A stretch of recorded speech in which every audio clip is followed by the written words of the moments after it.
ਵਾਹਿਗੁਰੂ ਜੀ ਕਾ ਖਾਲਸਾ ਵਾਹਿਗੁਰੂ ਜੀ ਕੀ ਫਤਿਹ।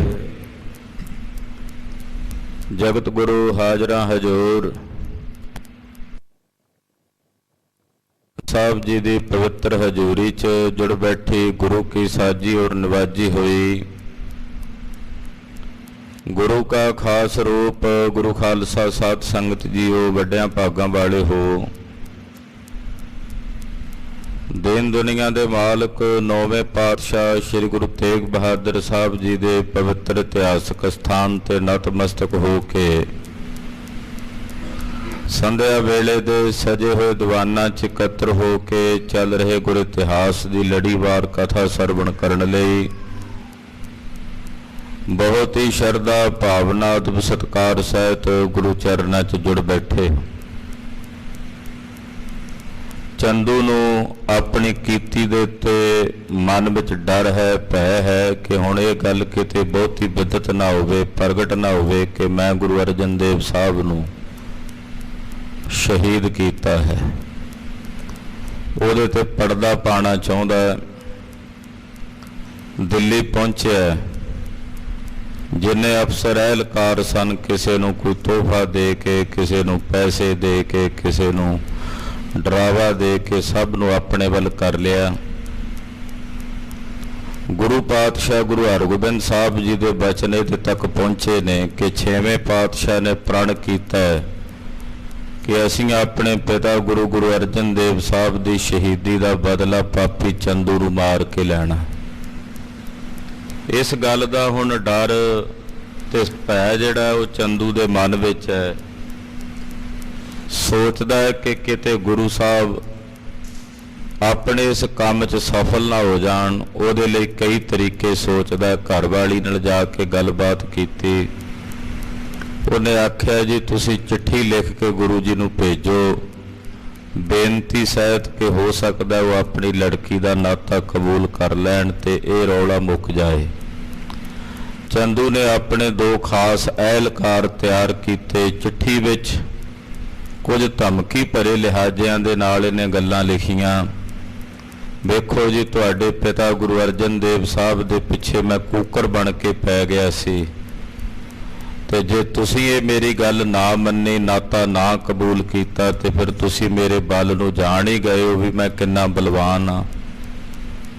ਇੱਦਾਂ ਦੀਆਂ ਬਹੁਤ ਸਾਰੀਆਂ ਗੱਲਾਂ ਇਹਨੇ ਚਿੱਠੀ ਵਿੱਚ ਲਿਖ ਕੇ ਮਹਾਰਾਜ 5ਵੇਂ ਪਾਤਸ਼ਾਹ ਕੋਲ ਆਪਣੇ ਅਹਿਲਕਾਰਾਂ ਨੂੰ, ਦੂਤਾਂ ਨੂੰ ਭੇਜਿਆ।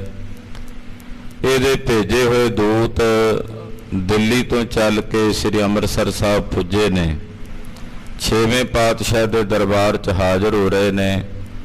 ਉਹ ਕਥਾ ਮਹਾਕਵੀ ਕਵੀਰਾਜ ਭਾਈ ਸਾਹਿਬ ਭਾਈ ਸੰਤੋਖ ਸਿੰਘ ਜੀ ਚੂੜਾਮਣੀ ਜੀ ਬਹੁਤ ਹੀ ਪ੍ਰੇਮ ਨਾਲ ਗੁਰੂ ਪਾਤਸ਼ਾਹ ਨੂੰ ਪਰਮੇਸ਼ਵਰ ਰੂਪ ਜਾਣ ਕੇ ਕਥਾ ਲਿਖ ਰਹੇ ਨੇ।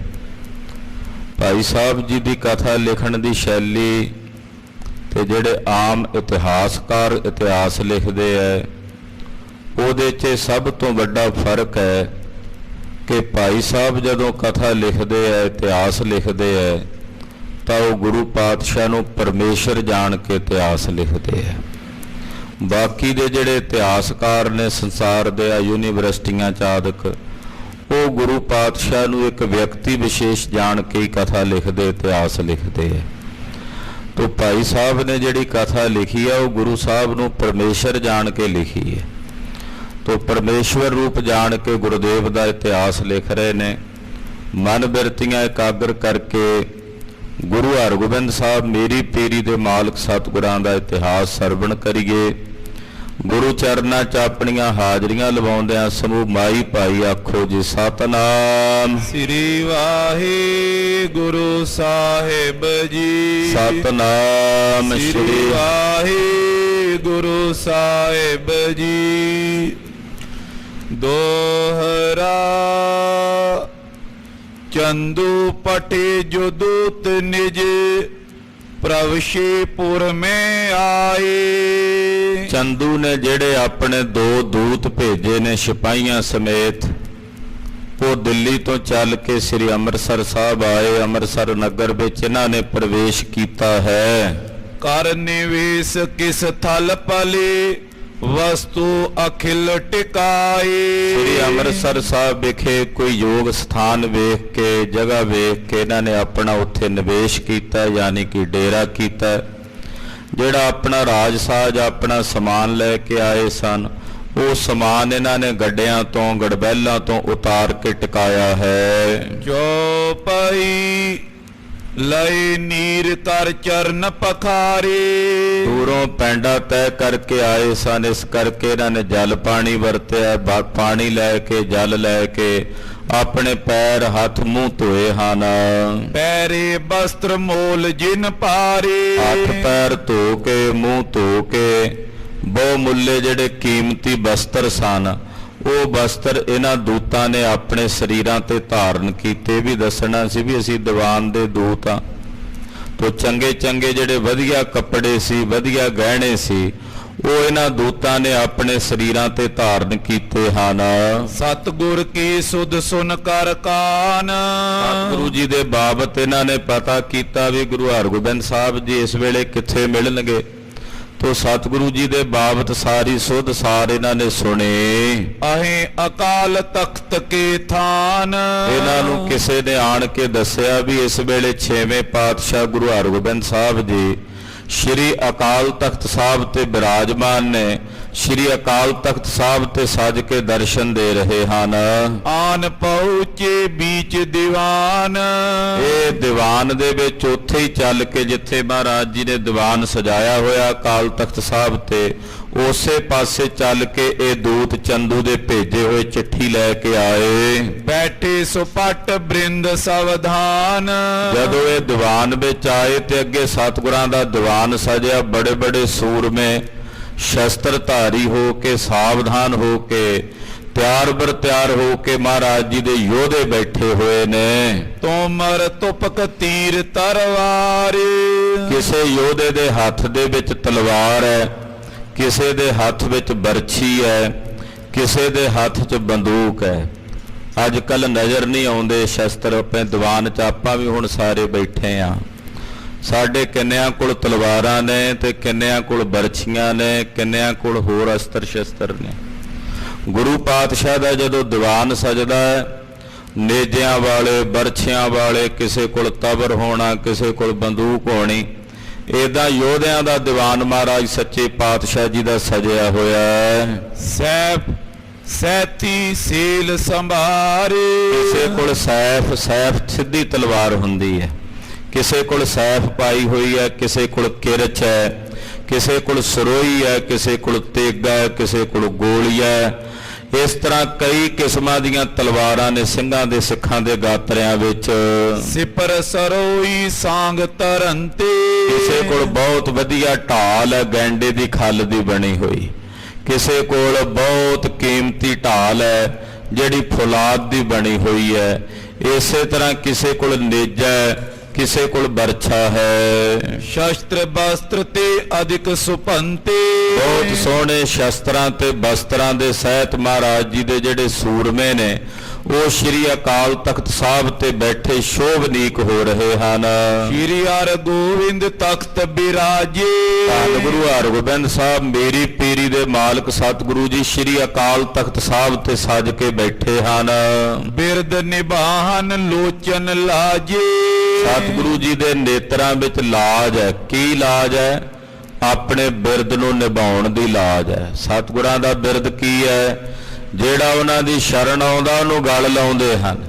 ਇਹ ਸਤਿਗੁਰਾਂ ਦਾ ਬਿਰਦ ਹੈ ਤੇ ਇਸ ਬਿਰਦ ਨੂੰ ਪਾਲਣ ਦੀ ਜਿਹੜੀ ਲਾਜ ਹੈ ਉਹ ਗੁਰੂ ਹਰਗੋਬਿੰਦ ਸਾਹਿਬ ਜੀ ਦੇ ਨੇਤਰਾਂ ਵਿੱਚ ਨਜ਼ਰ ਆ ਰਹੀ ਹੈ। ਜੁਗ ਗਰ ਮੈਂ ਸ਼ੋਭਤ ਸ਼ਮਸ਼ੀਰ।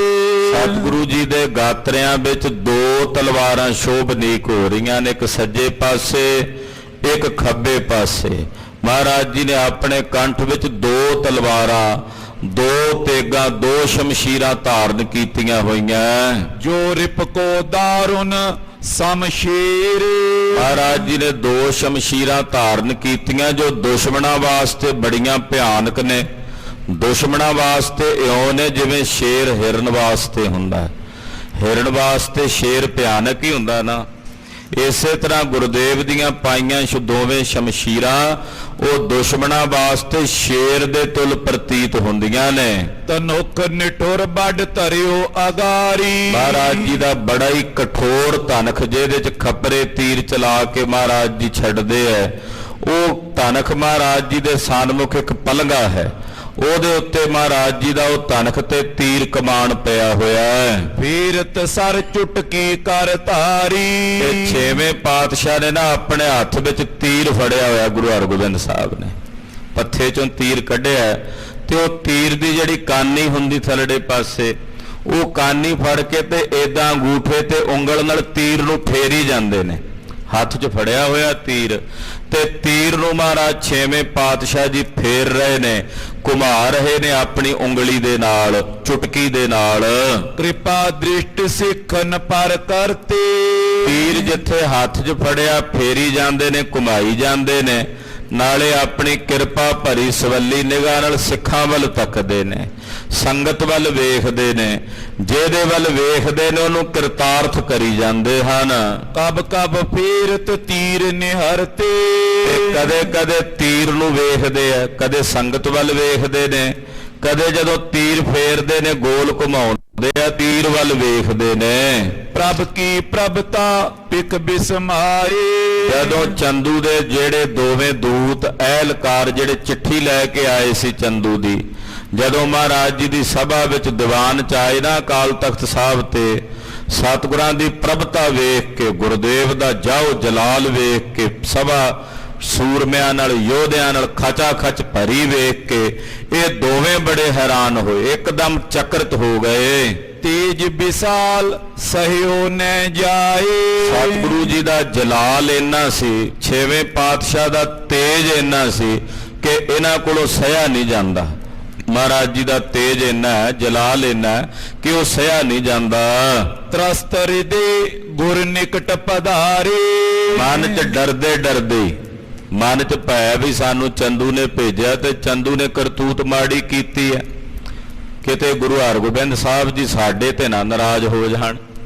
ਮਹਾਰਾਜ ਜੀ ਦਾ ਜਲਾਲ ਵੀ ਇੰਨਾ ਸੀ, ਤੇਜ ਵੀ ਇੰਨਾ ਸੀ, ਇਹ ਡਰਦੇ ਡਰਦੇ ਸਤਿਗੁਰਾਂ ਦੇ ਕੋਲ ਗਏ। ਪਦ ਅਰਬਿੰਦ ਬੰਦਨਾ ਧਾਰੇ। ਮਹਾਰਾਜ ਛੇਵੇਂ ਪਾਤਸ਼ਾਹ ਜੀ ਦੇ ਸੋਹਣਿਆਂ ਚਰਨਾਂ ਕਮਲਾਂ ਉੱਤੇ ਇਹਨਾਂ ਨੇ ਬੰਦਨਾ ਕੀਤੀ, ਆਣ ਕੇ ਨਮਸਕਾਰ ਕੀਤੀ। ਪੁਨ ਪਾਤੀ ਤਰ ਦੀਨ ਅਗਾਰੀ। ਫਿਰ ਉਹ ਜਿਹੜੀ ਚਿੱਠੀ ਸੀ ਚੰਦੂ ਮਲੇਛ ਨੇ ਲਿਖ ਕੇ ਭੇਜੀ, ਉਹ ਚਿੱਠੀ ਮਹਾਰਾਜ ਗੁਰੂ ਹਰਗੋਬਿੰਦ ਸਾਹਿਬ ਦੇ ਸਨਮੁਖ ਰੱਖੀ ਨਾ ਦੋਨਾਂ ਨੇ। ਪਠੀ ਦੀਵਾਨ ਸਮੀਪ ਤੁਮਾਰੀ। ਚਿੱਠੀ ਰੱਖ ਕੇ ਬੋਲੇ, ਕਹਿਣ ਲੱਗੇ ਜੀ ਇਹ ਚਿੱਠੀ ਦੀਵਾਨ ਜੀ ਨੇ ਤੁਹਾਡੇ ਕੋਲ ਭੇਜੀ ਹੈ। ਦੇਖਤ ਸ਼੍ਰੀ ਮੁਕਤੇ ਫਰਮਾਇਓ। ਚਿੱਠੀ ਵੇਖ ਕੇ, ਇਹਨਾਂ ਨੂੰ ਵੇਖ ਕੇ ਧੰਨ ਗੁਰੂ ਹਰਗੋਬਿੰਦ ਸਾਹਿਬ ਜੀ ਮਹਾਰਾਜ ਜੀ ਬੋਲੇ, ਪੜਿਓ ਪਾਰਸੀ ਨਿਕਟ ਬੁਲਾਇਓ। ਕਿਉਂਕਿ ਚਿੱਠੀ ਚੰਦੂ ਨੇ ਫਾਰਸੀ ਚ ਲਿਖੀ ਸੀ, ਉਦੋਂ ਦੀ ਜਿਹੜੀ ਸਰਕਾਰੀ ਭਾਸ਼ਾ ਸੀ ਉਹ ਫਾਰਸੀ ਸੀ, ਦਫ਼ਤਰੀ ਭਾਸ਼ਾ ਵਿੱਚ ਫਾਰਸੀ ਲਿਖੀ ਜਾਂਦੀ ਸੀ। ਤੋਂ ਫਾਰਸੀ ਚ ਚਿੱਠੀ ਲਿਖ ਕੇ ਭੇਜੀ ਸੀ ਚੰਦੂ ਨੇ। ਮਹਾਰਾਜ ਜੀ ਨੇ ਇੱਕ ਸਿੱਖ ਨੂੰ ਸੱਦਿਆ ਜਿਹੜਾ ਫਾਰਸੀ ਪੜ੍ਹਦਾ ਸੀ, ਗੁਰਦੇਵ ਦਾ ਮੁਨਸ਼ੀ ਸੀ, ਦੀਵਾਨ ਸੀ, ਉਹਨੂੰ ਬੁਲਾਇਆ ਵੀ ਚਿੱਠੀ ਪੜ੍ਹੋ, ਕੀ ਲਿਖਿਆ ਚੰਦੂ ਨੇ। ਕਰੋ ਸੁਨਾਵਨ ਕਿਆ ਲਿਖ ਭੇਜਾ। ਸਿੱਖ ਨੂੰ ਸੱਦ ਕੇ ਆਖਿਆ, ਭਾਈ ਸਿੱਖਾ ਇਹ ਪੜ੍ਹ, ਚੰਦੂ ਨੇ ਕੀ ਲਿਖ ਕੇ ਭੇਜਿਆ ਹੈ। ਕਰਕਤ ਜਿਸ ਕੇ ਨਾਮ ਕਰੇ ਜਾ। ਇਹਦਾ ਨਾਂ ਸੁਣ ਕੇ ਸਿੱਖਾਂ ਯੋਧਿਆਂ ਦਾ ਹਿਰਦਾ ਕਰਕਦਾ, ਕਾਲਜਾ ਕਰਕਦਾ, ਯਾਨੀ ਕਿ ਉਹਦਾ ਨਾਂ ਸੁਣਨਾ ਵੀ ਪਸੰਦ ਨਹੀਂ ਸੀ ਸਿੱਖਾਂ ਨੂੰ। ਇਹੋ ਜਿਹਾ ਮਲੇਛ ਹੈ ਚੰਦੂ। ਰਿਸ਼ਤੇ ਸੁਲਗਤ ਹੈ ਨਿਤ ਛਾਤੀ। ਜਿਸ ਪਾਪੀ ਦਾ ਨਾਂ ਸੁਣ ਕੇ ਗੁਰਸਿੱਖਾਂ ਦਾ, ਯੋਧਿਆਂ ਦਾ ਕਾਲਜਾ ਸੜਦਾ ਹੈ ਕਿ ਕਦੋਂ ਸਮਾਂ ਆਵੇ ਕਿ ਮਲੇਛ ਨੂੰ ਨਕੇਲ ਪਾਈਏ। ਅਬ ਕਿਆ ਕਹਿ ਭੇਜਿਓ ਲਿਖ ਪਾਤੀ। ਮਹਾਰਾਜ ਜੀ ਕਹਿੰਦੇ, ਪੜ੍ਹ ਵੀ ਸਿੱਖਾ, ਹੁਣ ਕੀ ਲਿਖ ਕੇ ਭੇਜਿਆ ਮਲੇਛ ਚੰਦੂ ਨੇ, ਕੀ ਚਿੱਠੀ ਲਿਖ ਕੇ ਭੇਜੀ ਹੈ। ਖੋਲ ਪਟਿਓ ਮਤਲਬ ਸਭ ਜਾਨਾ। ਕਹਿੰਦੇ ਜਦੋਂ ਖੋਲ ਕੇ ਉਹਨੇ ਵੇਖੀ, ਪਹਿਲਾਂ ਆਪ ਪੜ੍ਹੀ ਸਿੱਖ ਨੇ ਜੋ ਲਿਖਿਆ ਸੀ ਫਾਰਸੀ ਚ, ਉਹਦੇ ਸਾਰੇ ਮਾਇਨੇ, ਸਾਰਾ ਮਤਲਬ ਜਾਣ ਕੇ ਗੁਰ ਬੋਲੇ ਕਰ ਉੱਚ ਬਖਾਨਾ। ਸਾਰੀ ਚਿੱਠੀ ਮਹਾਰਾਜ ਜੀ ਨੂੰ ਸੁਣਾ ਦਿੱਤੀ। ਸੁਣ ਕੇ ਮੇਰੀ ਪੀਰੀ ਦੇ ਮਾਲਕ ਸਤਿਗੁਰੂ ਗੁਰੂ ਹਰਗੋਬਿੰਦ ਸਾਹਿਬ ਸੱਚੇ ਪਾਤਸ਼ਾਹ ਜੀ ਗਰਜਵੀਂ ਆਵਾਜ਼ ਵਿੱਚ ਬੋਲੇ, ਮ੍ਰਿਦੁਲ ਕਠੋਰ ਜੇ ਬਾਤ ਸੁਨਾਏ। ਜਿਹੜੇ ਮਿਰਦੁਲ, ਕਿਉਂਕਿ ਕੁਝ ਗੱਲਾਂ ਮਿੱਠੀਆਂ ਮਿੱਠੀਆਂ ਵੀ ਲਿਖੀਆਂ ਸੀ ਚੰਦੂ ਨੇ, ਕੁਝ ਗੱਲਾਂ ਬਹੁਤ ਜ਼ਿਆਦੀਆਂ ਕਠੋਰ ਵੀ ਲਿਖੀਆਂ ਹੋਈਆਂ ਸਨ। ਸਕਲ ਲੋਕ ਸੁਨਹੀ ਚਿਤ ਲਾਏ। ਸਤਿਗੁਰਾਂ ਦੇ ਸਮੇਤ ਜਿੰਨੀ ਸੰਗਤ ਬੈਠੀ ਸੀ ਸਾਰਿਆਂ ਨੇ ਉਹ ਚਿੱਠੀ ਸੁਣੀ ਆ ਚੰਦੂ ਦੀ ਲਿਖਤ। ਆਸ਼ੈ ਕੋਰਾ ਮధుਰ ਕਹਿਨ ਕੇ। ਲਿਖੀ ਭਾਵੇਂ ਮਿੱਠੀ ਸ਼ਬਦਾਵਲੀ ਵਿੱਚ ਹੈ, ਪਰ ਜਿਹੜਾ ਉਹਦਾ ਆਸ਼ਾ ਹੈ ਉਹ ਬੜਾ ਕੌੜਾ ਹੈ। ਸ਼ਬਦਾਵਲੀ ਮਿੱਠੀ ਹੈ ਪਰ ਵਿੱਚ ਜਿਹੜੀ ਹੈ ਉਹ ਕੁੜਤਣ ਭਰੀ ਹੋਈ ਸੀ। ਆਸ਼ਾ ਕੌੜਾ ਸੀ। ਜਿਵੇਂ ਕੋਈ ਗੱਲ ਕਵੇ ਵੀ ਤੂੰ ਇਹ ਗੱਲ ਕਰ ਲੈ, ਨਹੀਂ ਤਾਂ ਵੇਖ ਲੈ ਤੂੰ ਮੈਨੂੰ ਜਾਣਦਾ ਹੀ ਆ, ਨਾਲੇ ਪ੍ਰੇਮ ਨਾਲ ਕਹੀ ਜਾਵੇ ਵੀ ਤੂੰ ਫਿਰ ਮੈਨੂੰ ਜਾਣਦਾ ਹੀ ਆ ਨਾ, ਗੁੱਸੇ ਵਿੱਚ ਵੀ ਨਾ ਕਵੇ, ਏਦਾਂ ਵੀ ਕਹਿ ਦੇਵੇ ਇਹਦਾ ਮਤਲਬ ਹੈ ਵੀ ਇਹ ਦੱਸਣਾ ਚਾਹੁੰਦਾ ਵੀ ਫਿਰ ਤੂੰ ਮੈਨੂੰ ਜਾਣਦਾ ਹੈ। ਹੁਣ ਚਿੱਠੀ ਲਿਖੀ ਸੀ ਇਹਨੇ ਇਸੇ ਸ਼ਬਦਾਵਲੀ 'ਚ ਮਿੱਠੀਆਂ ਮਿੱਠੀਆਂ ਗੱਲਾਂ, ਪਰ ਜਿਹੜਾ ਉਹਦਾ ਆਸ਼ਾ ਸੀ ਉਹ ਬੜਾ ਕੌੜਾ ਸੀ। ਜਿਵੇਂ ਕਿ ਇਹਨੇ ਇਹ ਵੀ ਗੱਲ ਲਿਖੀ ਕਿ ਗੁਰੂ ਜੀ ਨੇ ਮੈਨੂੰ ਕੁੱਤਾ ਕਿਹਾ ਸੀ, ਮੈਂ ਉਹਨਾਂ ਦੇ ਪਿੱਛੇ ਕੁੱਤਾ ਬਣ ਕੇ ਪੈ ਗਿਆ ਸੀ, ਤੇ ਤੁਸੀਂ ਹੁਣ ਜਾਣਦੇ ਹੀ ਹੋ ਗੁਰੂ ਜੀ ਮੇਰੇ ਬਲ ਬਾਰੇ। ਨਾਲੇ ਵੀ ਲਿਖਿਆ, ਨਾਲੇ ਗੁਰੂ ਜੀ ਵੀ ਕਹੀ ਜਾਂਦਾ ਵੀ ਗੁਰੂ ਹਰਗੋਬਿੰਦ ਸਾਹਿਬ ਜੀ ਤੁਸੀਂ ਜਾਣਦੇ ਹੀ ਹੋ ਮੇਰੀ ਤਾਕਤ ਬਾਰੇ। ਇਦਾਂ ਮਿੱਠੀਆਂ ਗੱਲਾਂ ਦੇ ਵਿੱਚ ਇਹਨੇ ਕੁੜਤਣ ਭਰੇ ਬੋਲ ਲਿਖ ਕੇ ਭੇਜੇ ਸਨ। ਜਿਮ ਜਿਮ ਕਰ ਲੇ ਪਾਨ ਗ੍ਰਹਿਣ ਕੋ। ਕਹਿੰਦੇ ਜਿਵੇਂ ਜਿਵੇਂ ਇਹ ਗੱਲ ਕਹੀ ਜਾ ਰਹੀ ਹੈ, ਸੁਣੀ ਪਿਤਾ ਕੀ ਬਾਤ ਮਹਾਨਾ। ਮਹਾਰਾਜ ਛੇਵੇਂ ਪਾਤਸ਼ਾਹ ਜੀ ਨੇ ਜਦੋਂ ਇਹ ਗੱਲ ਸੁਣੀ ਨਾ, ਜਦੋਂ ਇਹਨੇ ਲਿਖਿਆ ਕਿ ਮੈਂ ਤੁਹਾਡੇ ਪਿਤਾ ਦੇ ਪਿੱਛੇ ਕੂਕਰ ਬਣ ਕੇ ਪੈ ਗਿਆ ਸਾਂ, ਦੇਖੋ ਉਹਨਾਂ ਦਾ ਖਹਿੜਾ ਨਹੀਂ ਛੱਡਿਆ। ਇਹ ਗੱਲ ਜਦੋਂ ਗੁਰੂ ਹਰਗੋਬਿੰਦ ਸਾਹਿਬ ਜੀ ਨੇ ਸੁਣੀ, ਮੈਂ ਇਮ ਕਰੇ ਪ੍ਰਾਨ ਤਿਨਹਾਨਾ। ਜਦੋਂ ਚੰਦੂ ਨੇ ਲਿਖਿਆ ਵੀ ਵੇਖੋ ਮੈਂ ਉਹਨਾਂ ਦੇ ਪ੍ਰਾਣ ਘਾਤ ਕਰ ਦਿੱਤੇ ਹਨ, ਗੈਲ ਲਗਿਓ ਕੂਕਰ ਕੀ ਨਿਆਈ। ਮੈਂ ਉਹਨਾਂ ਦੇ ਪਿੱਛੇ ਕੂਕਰ ਬਣ ਕੇ ਪੈ ਗਿਆ ਸੀ। ਸੁਨਤ ਗੁਰੂ ਕੇ ਰਿਸ ਉਰਛਾਈ। ਆਹ ਗੱਲ ਸੁਣਦਿਆਂ ਫਿਰ ਮਹਾਰਾਜ ਜੀ ਦੇ ਡੌਲੇ ਫਰਕਣ ਲੱਗ ਪਏ ਛੇਵੇਂ ਪਾਤਸ਼ਾਹ ਦੇ। ਵੀਰ ਰਸ ਨਾਲ ਭਰ ਗਏ ਗੁਰੂ ਹਰਗੋਬਿੰਦ ਸਾਹਿਬ ਜੀ ਮਹਾਰਾਜ। ਸੁਨੋ ਦੂਤ ਮਮ ਕਿਓ ਸੁਨਾਵ। ਮਹਾਰਾਜ ਜੀ ਵੀਰ ਰਸ ਚ ਬੋਲੇ, ਉਹਨਾਂ ਦੂਤਾਂ ਨੂੰ ਸੰਬੋਧਨ ਕਰਕੇ ਕਹਿੰਦੇ, ਉਹ ਦੂਤੋ ਸੁਣੋ, ਸਾਡੇ ਵੱਲੋਂ ਜਾ ਕੇ ਚੰਦੂ ਨੂੰ ਇਹ ਗੱਲ ਸੁਣਾ ਦਿਓ, ਤੇ ਚੰਦੂ ਨੂੰ ਕਹੋ ਕਿ ਕੰਨ ਚੰਗੀ ਤਰ੍ਹਾਂ ਖੋਲ ਕੇ ਸੁਣ ਲਵੇ।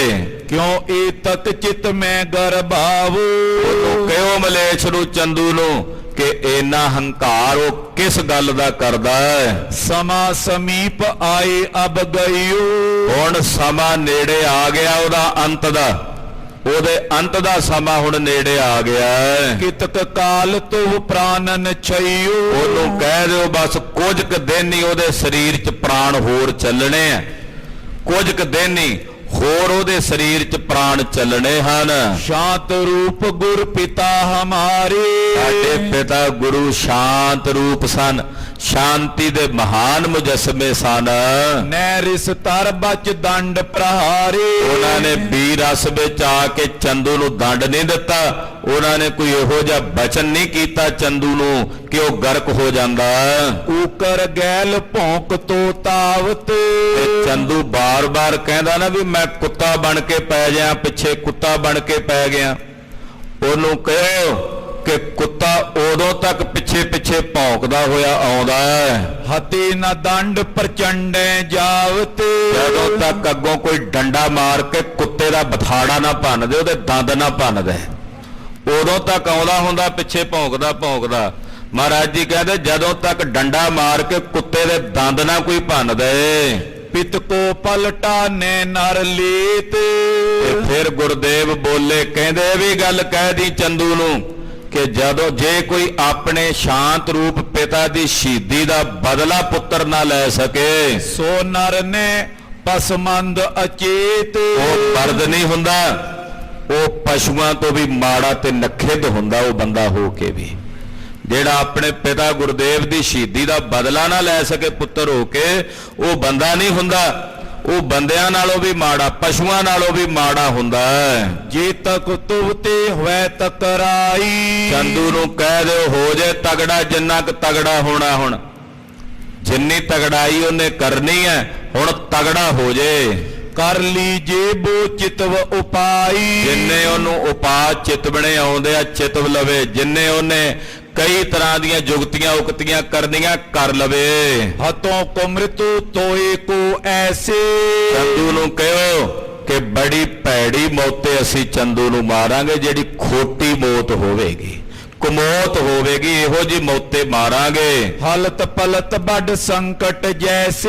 ਇਹੋ ਜੀ ਮੌਤੇ ਮਾਰਾਂਗੇ ਵੀ ਇਸ ਲੋਕ ਵਿੱਚ ਵੀ ਦੁੱਖ ਭੋਗੇਗਾ ਤੇ ਅੱਗੇ ਪਰਲੋਕ ਵਿੱਚ ਵੀ ਸੰਕਟ ਹੀ ਭੋਗੇਗਾ। ਕਰੀ ਪ੍ਰਤਗਿਆ ਤੈਂ ਸੁਨ ਲੀਨ। ਜਿਹੜੀ ਪ੍ਰਤੱਗਿਆ ਅਸੀਂ ਅਕਾਲ ਤਖਤ ਸਾਹਿਬ ਤੇ ਬੈਠ ਕੇ ਕੀਤੀ ਹੈ, ਇਹ ਪ੍ਰਤੱਗਿਆ ਚੰਦੂ ਨੇ ਪਹਿਲਾਂ ਸੁਣ ਲਈ ਹੋਈ ਹੈ। ਕਰੋ ਸਾਚ ਸੋ ਲਿਓ ਮਨ ਚੀਨ। ਉਹਨੂੰ ਕਹਿ ਦੇਈਂ ਕਿ ਇਹ ਜਿਹੜੀ ਪ੍ਰਤੱਗਿਆ ਅਸੀਂ ਕੀਤੀ ਹੈ ਹਵਾ 'ਚ ਨਹੀਂ ਕੀਤੀ, ਇਸ ਕੀਤੀ ਹੋਈ ਪ੍ਰਤੱਗਿਆ ਨੂੰ ਆਉਣ ਵਾਲੇ ਸਮੇਂ 'ਚ ਸੱਚ ਕਰਾਂਗੇ। ਸੱਚ, ਇਹ ਸੱਚ ਹੋਵੇਗੀ ਪ੍ਰਤੱਗਿਆ। ਸ਼੍ਰੀ ਗੁਰੂ ਅਰਜਨ ਕੋ ਅਪਰਾਧੀ। ਪਾਪੀ ਚੰਦੂ ਗੁਰੂ ਅਰਜਨ ਦੇਵ ਸਾਹਿਬ ਦਾ ਗੁਨਹਗਾਰ ਹੈ, ਉਹਨਾਂ ਦਾ ਅਪਰਾਧੀ ਹੈ। ਸਭ ਸਾਧਨ ਕੋ ਤੁਮ ਸਮ ਬਿਆਦੀ। ਜਿੰਨੇ ਸਾਧੂਆਂ ਮਹਾਂਪੁਰਖਾਂ ਨੂੰ ਤੇਰੇ ਵਰਗੇ ਜਿਹੜੇ ਲੋਕ ਦੁੱਖ ਦੇਣ ਵਾਲੇ ਆ, ਸੰਤਾਂ ਨੂੰ ਭਗਤਾਂ ਨੂੰ, ਤੇਰੇ ਵਰਗੇ ਮਲੇਛ ਜਿਹੜੇ ਮਹਾਂਪੁਰਖਾਂ ਸਾਧੂਆਂ ਨੂੰ ਦੁੱਖ ਦੇਣ ਵਾਲੇ ਐ। ਸਕਲ ਸੰਤ ਹੇਰਤ ਦਿਸ਼ ਮੇਰੀ। ਉਹ ਜਿੰਨੇ ਸੰਤ ਨੇ, ਉਹ ਜਿੰਨੇ ਸਾਧੂ ਨੇ, ਮਹਾਤਮਾ ਨੇ, ਸਭ ਮੇਰੇ ਵੱਲ ਵੇਖ ਰਹੇ ਨੇ ਕਿ ਕਿਵੇਂ ਤੇਰੇ ਵਰਗੇ ਮਲੇਛਾਂ ਨੂੰ ਅਸੀਂ ਸਜ਼ਾ ਦਈਏ, ਦੰਡ ਦਈਏ। ਜਿਹੜੇ ਤੇਰੇ ਵਰਗੇ ਮਲੇਛ ਮਹਾਂਪੁਰਖਾਂ ਸਾਧੂਆਂ ਸੰਤਾਂ ਨੂੰ ਦੁੱਖ ਦਿੰਦੇ ਆ ਨਾ, ਉਹ ਸਾਰੇ ਸੰਤ ਮੇਰੇ ਵੱਲ ਵੇਖ ਰਹੇ ਨੇ। ਕਹਿ ਬਚ ਕਰੇ ਭਸਮ ਕੀ ਢੇਰੀ। ਉਹ ਸਾਧੂ ਇਹੋ ਜਿਹੇ ਸਾਧੂ ਸਨ ਗੁਰੂ ਅਰਜਨ ਦੇਵ ਸਾਹਿਬ, ਉਹ ਤਾਂ ਬਚਨ ਕਰਕੇ ਤੈਨੂੰ ਸਵਾਹ ਦੀ ਢੇਰੀ ਕਰ ਸਕਦੇ ਸਨ। ਅਸ ਪਾਪੀ ਕੋ ਤਿਆਗੈ ਕੌਣ। ਪਰ ਹੁਣ ਅਸੀਂ ਤੈਨੂੰ ਦੰਡ ਦੇਾਂਗੇ ਜਿਹੜਾ ਤੂੰ ਇਹੋ ਜਿਹਾ ਪਾਪੀ ਹੈ, ਇਹੋ ਜਿਹਾ ਮਲੇਛ ਹੈ। ਪੰਜਵੇਂ ਪਾਤਸ਼ਾਹ ਨੂੰ ਸ਼ਹੀਦ ਕਰਨ ਵਾਲਿਆ, ਸਤਿਗੁਰਾਂ ਦੇ ਕਾਤਲਾ, ਤੇਰੇ ਵਰਗੇ ਪਾਪੀ ਨੂੰ ਹੁਣ ਕੌਣ ਤਿਆਗੇਗਾ। ਕਰੇ ਵਿਨਾਸ਼ਨ ਤੋ ਜੁਤ ਭੌਨ। ਤੇਰੇ ਘਰ ਦੇ ਸਹਿਤ ਤੇਰਾ ਵਿਨਾਸ਼ ਕਰਾਂਗੇ, ਤੇਰੇ ਘਰ ਦੇ ਸਹਿਤ ਤੇਰਾ ਵਿਨਾਸ਼ ਕਰਾਂਗੇ। ਸ਼੍ਰੀ ਅਰਜਨ ਕੋ ਰੁਖ ਸਭ ਦੇਖੋ। ਧੰਨ ਗੁਰੂ ਅਰਜਨ ਦੇਵ ਸਾਹਿਬ ਜੀ ਦੇ ਰੁਖ ਸਾਰੇ ਵੇਖੇ ਹਨ। ਭਏ ਛਿਮੀ ਰਿਸ ਖੋਏ ਵਿਸ਼ੇਖੇ। ਉਹਨਾਂ ਦਾ ਸਾਰਾ ਰੁਖ ਵੇਖਿਆ, ਉਹਨਾਂ ਨੇ ਛਿਮਾ ਹੀ ਕੀਤਾ ਤੈਨੂੰ, ਉਹਨਾਂ ਨੇ ਤੇਰੇ ਤੇ ਰੋਸ ਨਹੀਂ ਕੀਤਾ, ਗੁੱਸਾ ਨਹੀਂ ਕੀਤਾ। ਤੂੰ ਮੂਰਖ ਕਿਆ ਕਹਿ ਗਰਭਾਵੇਂ। ਤੇ ਮੂਰਖਾ ਤੂੰ ਹੁਣ ਹੰਕਾਰ ਦੇ ਵਿੱਚ ਆ ਕੇ ਕੀ ਕਹਿਣਾ ਤੇ ਕੀ ਹੰਕਾਰ ਕਰਦਾ ਹੈ। ਕੇਤਕ ਦਿਨ ਮੈਂ ਅਬ ਫਲ ਪਾਵੇਂ। ਤੈਨੂੰ ਤੇਰੀ ਕਰਤੂਤ ਦਾ ਫਲ ਬਸ ਆਉਣ ਵਾਲੇ ਸਮੇਂ 'ਚ ਕੁਝ ਦਿਨਾਂ 'ਚ ਹੀ ਮਿਲੇਗਾ। ਬਚੇ ਨਾ ਹੋਏ ਸੁਰਪਤ ਰਖਵਾਰੂ। ਚੰਦੂ ਹੁਣ ਤੂੰ ਤਾਂ ਵੀ ਨਹੀਂ ਬਚ ਸਕਦਾ, ਜੇ 33 ਕਰੋੜ ਦੇਵਤਿਆਂ ਦਾ ਰਾਜਾ ਵੀ ਤੇਰੀ ਰੱਖਿਆ ਲਈ ਖਲੋ ਜੇ ਨਾ ਇੰਦਰ, ਤੂੰ ਤਾਂ ਵੀ ਨਹੀਂ ਬਚ ਸਕਦਾ। ਅਪਰਨ ਕੀ ਗਿਣਤੀ ਕਿਆ ਧਾਰ। ਬਾਕੀਆਂ ਰਾਜੇ ਬਾਦਸ਼ਾਹਾਂ ਦੀ ਤਾਂ ਗਿਣਤੀ ਕੀ ਹੈ।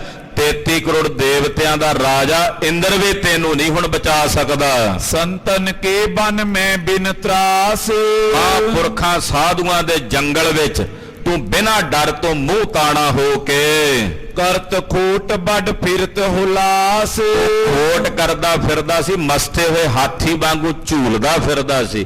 ਮਹਾਂਪੁਰਖਾਂ ਰੂਪੀ ਸੰਤਾਂ ਰੂਪੀ ਬਗੀਚੇ ਨੂੰ ਤਹਿਸ ਨਹਿਸ ਕਰੀ ਜਾਂਦਾ ਸੀ। ਜੋ ਲਗ ਬਲੀ ਕੇਹਰੀ ਦਾਰੁਨ। ਹਾਥੀ ਉਦੋਂ ਤੱਕ ਹੀ ਖੜਮਸਤੀ ਕਰਦਾ ਹੁੰਦਾ, ਉਦੋਂ ਤੱਕ ਹੀ ਬਗੀਚੇ ਤਬਾਹ ਕਰਦਾ ਹੁੰਦਾ, ਜਦੋਂ ਤੱਕ ਕੋਈ ਬੱਬਰ ਸ਼ੇਰ ਉਹਦੇ ਤੇ ਹਮਲਾ ਨਾ ਕਰ ਦੇਵੇ, ਜਦੋਂ ਤੱਕ ਸ਼ੇਰ ਉਹਨੂੰ ਆ ਕੇ ਕਾਬੂ ਨਾ ਕਰ ਲਵੇ। ਮਿਲ ਕਰ ਕਰਤ ਨ ਪ੍ਰਾਨ ਵਿਦਾਰਨ। ਜਦੋਂ ਬੱਬਰ ਸ਼ੇਰ ਜਦੋਂ ਤੱਕ ਆ ਕੇ ਉਸ ਹਾਥੀ ਨੂੰ ਮਿਲ ਕੇ ਉਹਦੇ ਪ੍ਰਾਣ ਨਹੀਂ ਨਾ ਕੱਢ ਲੈਂਦਾ, ਉਦੋਂ ਤੱਕ ਉਹ ਮਹਾਂਪੁਰਖਾਂ ਸਾਧੂਆਂ ਨੂੰ ਦੁੱਖ ਦੇਣ ਦੀ ਬਿਰਤੀ ਰੱਖਦਾ। ਯਾਨੀ ਕਿ ਤੂੰ ਹੈ ਮਸਤਿਆ ਹਾਥੀ, ਮਹਾਂਪੁਰਖਾਂ ਸਾਧੂਆਂ ਨੂੰ ਤੂੰ ਦੁੱਖ ਦੇ ਰਿਹਾ। ਜਿਵੇਂ ਮਸਤਿਆ ਹਾਥੀ ਬਗੀਚਾ ਉਜਾੜਦਾ, ਤਿਵੇਂ ਤੂੰ ਸਾਧੂਆਂ ਦੇ ਘਰ ਉਜਾੜਦਾ। ਤੇ ਤੈਨੂੰ ਉਦੋਂ ਤੱਕ ਹੀ ਸੁਖੀ ਆ ਜਦੋਂ ਤੱਕ ਤੈਨੂੰ ਬੱਬਰ ਸ਼ੇਰ ਨਹੀਂ ਟੱਕਰਦਾ। ਸੁਨ ਕਰ ਜੋਰ ਦੂਤ ਪੁਨ ਕਹੇ। ਜਦੋਂ ਗੁਰਦੇਵ ਨੇ ਬਚਨ ਕਹੇ ਨਾ, ਸੁਣ ਕੇ ਅੱਗੋਂ ਦੂਤਾਂ ਨੇ ਹੱਥ ਜੋੜੇ। ਹੱਥ ਜੋੜ ਕੇ ਗੁਰੂ ਹਰਗੋਬਿੰਦ ਸਾਹਿਬ ਜੀ ਨੂੰ ਕਹਿਣ ਲੱਗੇ, ਸਦਨ ਗੁਰੂ ਨਾਨਕ ਕੋ ਆਹੇ।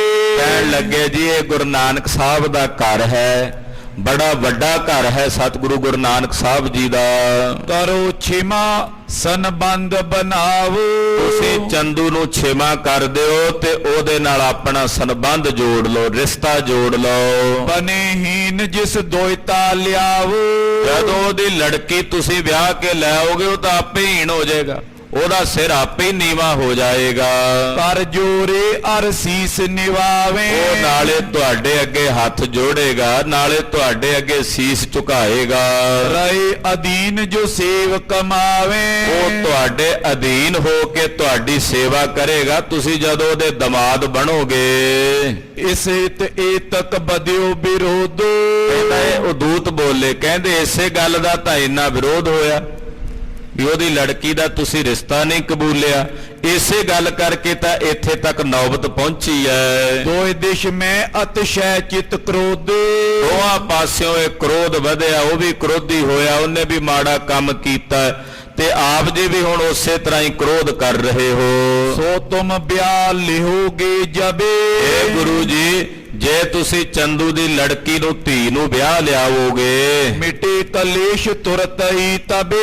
ਆ ਜਿਹੜਾ ਕਲੇਸ਼ ਹੈ ਰੋਜ਼ ਰੋਜ਼ ਦਾ, ਇਹ ਤੁਰਤ ਹੀ ਮਿਟ ਜਾਏਗਾ। ਸੁਨਤ ਗੁਰੂ ਬੋਲੇ ਤਰ ਕ੍ਰੋਧੰ।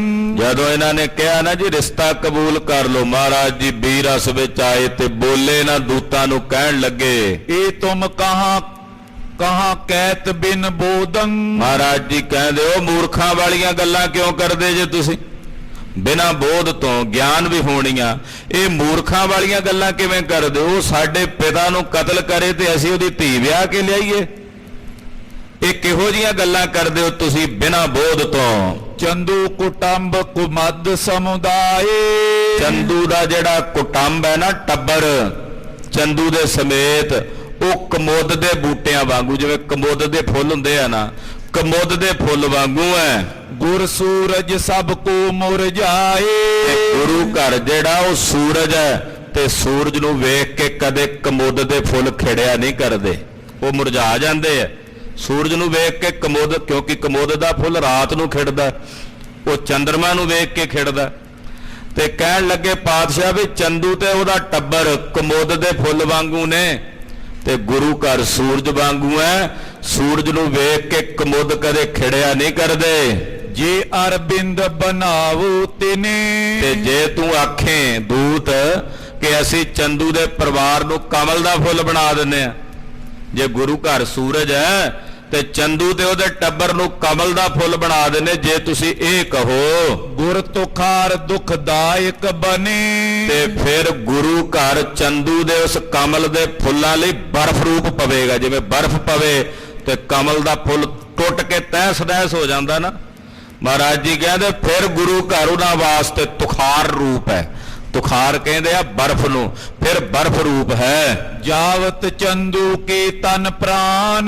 ਜਦੋਂ ਤੱਕ ਚੰਦੂ ਦੇ ਖੋਟੇ ਸਰੀਰ 'ਚ ਸਾਹ ਚੱਲਦੇ ਆ, ਉਹਦੇ ਸਰੀਰ 'ਚ ਜਦੋਂ ਤੱਕ ਪ੍ਰਾਣ ਚੱਲਦੇ ਹਨ, ਹਮੇ ਨ ਸ਼ਾਂਤੀ ਹੋਵਤੇ ਆਨ। ਪਾਤਸ਼ਾਹ ਕਹਿੰਦੇ ਉਦੋਂ ਤੱਕ ਸਾਡੇ ਹਿਰਦੇ ਨੂੰ ਉਹ ਸ਼ਾਂਤ ਰਸ ਨਹੀਂ ਆਉਣਾ ਜਿਸ ਸ਼ਾਂਤ ਰਸ ਦੀ ਬਹਾਲੀ ਲਈ ਸਾਡੇ ਅੰਦਰ ਇਹ ਬੀਰ ਰਸ ਜਾਗਿਆ। ਇਹ ਬੀਰ ਰਸ ਉਦੋਂ ਤੱਕ ਸ਼ਾਂਤ ਰਸ 'ਚ ਤਬਦੀਲ ਨਹੀਂ ਹੋਣਾ ਜਦੋਂ ਤਾਈਂ ਚੰਦੂ ਦੇ ਸਰੀਰ 'ਚੋਂ ਪ੍ਰਾਣ ਚੱਲਣੇ ਬੰਦ ਨਹੀਂ ਹੋ ਜਾਂਦੇ। ਰੁਚ ਸੋ ਖਾਨ ਨ ਪਾਨ ਨ ਸੋਵਨ। ਉਦੋਂ ਤਾਈਂ ਨਾ ਅਸੀਂ ਰੁਚੀ ਨਾਲ ਖਾਣਾ, ਨਾ ਸੌਣਾ, ਨਾ ਕੋਈ ਜਲ ਪਾਣੀ ਛਕਣਾ। ਨੈ ਸੋਹਤ ਚਿੰਤਾ ਚਿਤ ਖੋਵਨ। ਸਾਨੂੰ ਇਹ ਸਾਰੀਆਂ ਚੀਜ਼ਾਂ ਸੋਭਦੀਆਂ ਹੀ ਨਹੀਂ, ਚੰਗੀਆਂ ਹੀ ਨਹੀਂ ਲੱਗਦੀਆਂ। ਜੇਕਰ ਪਸ਼ਚਮ ਸੂਰਜ ਉਦੇ।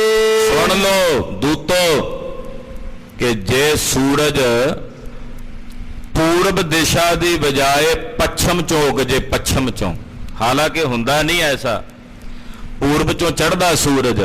ਪਾਤਸ਼ਾਹ ਕਹਿੰਦੇ ਪੂਰਬ ਦੀ ਬਜਾਏ ਜੇ ਸੂਰਜ ਪੱਛਮ ਚੋਂ ਉਗ ਪਵੇ। ਅਗਨ ਚੰਦਰਮਾ ਸ਼ਰਵੈ ਜੇ ਕਦੇ।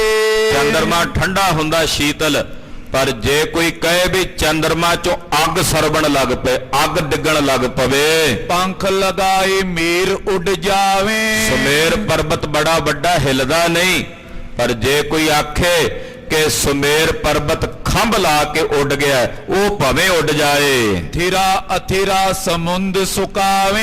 ਕਹਿੰਦੇ ਥਿਰ ਚੀਜ਼ਾਂ ਅਥਿਰ ਹੋ ਜਾਣ ਤੇ ਅਥਿਰ ਥਿਰ ਹੋ ਜਾਣ, ਸਮੁੰਦਰ ਦਾ ਪਾਣੀ ਸੁੱਕ ਸਕਦਾ ਹੈ। ਇਤਿਆਦਿਕ ਸਭ ਹੋਏ ਵਿਪਰੀਤ। ਇਹ ਸਭ ਉਲਟੇ ਕੰਮ ਨੇ।